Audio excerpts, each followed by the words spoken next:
ఒక చిన్న గ్రామం దగ్గర దట్టమైన అడవి ఉండేది. ఆ అడవిలో చిట్టు అనే ఒక ముద్దైన కుందేలు జీవించేది.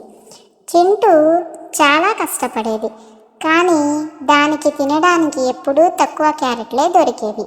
ప్రతిరోజు అడవిలో తిరుగుతూ ఆహారం వెతికేది.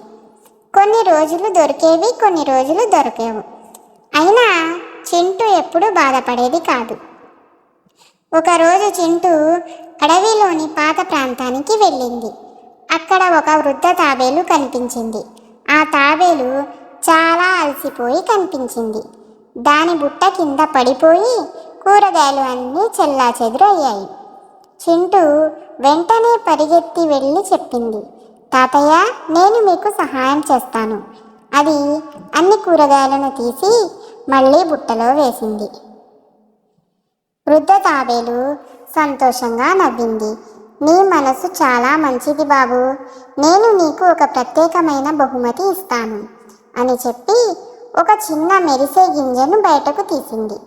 దీనిని నీ ఇంటి దగ్గర నాటుకో, కానీ ప్రేమతో చూసుకోవాలి.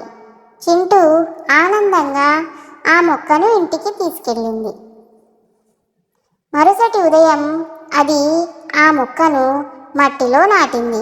ప్రతిరోజు నీళ్లు పోసేది, మట్టిని శుభ్రం చేసేది, మొక్కలో మెల్లగా మాట్లాడేది కూడా. కొన్ని రోజుల తర్వాత ఒక చిన్న మొక్క బయటకు వచ్చింది. ఆ మొక్క పెద్దదిగా మారింది. ఒక ఉదయం చింటూ ఆశ్చర్యపోయింది. ఆ మొక్కకు బంగారు రంగులో మెరిసే క్యారెట్లు కాశాయి. అవి సాధారణ క్యారెట్లు కావు.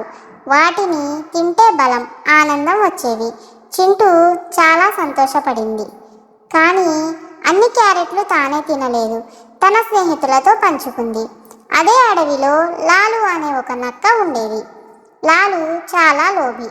అది అనుకుంది, ఈ క్యారెట్లు అన్నీ దొంగలిస్తే నేనే ధనవంతుడిని అవుతాను అని. లాలు మెల్లగా తోటలోకి వెళ్ళి త్వరగా క్యారెట్లు పీకడం ప్రారంభించింది. అప్పుడే గాలి బలంగా వీచింది. క్యారెట్లు మెరవడం ప్రారంభించాయి. ఒక్కసారిగా అవన్నీ మట్టిలోకి తిరిగి వెళ్ళాయి. లాలు భయపడి పరిగెత్తింది, కానీ బురదలో జారి పడిపోయింది. మరుసటి ఉదయం చింటూ లాలును బాధగా కూర్చొని ఉండడం చూసింది. చింటూని మెల్లగా అడిగింది, నీకు క్యారెట్లు కావాలంటే నన్ను అడిగితే ఇచ్చేదాన్ని కదా.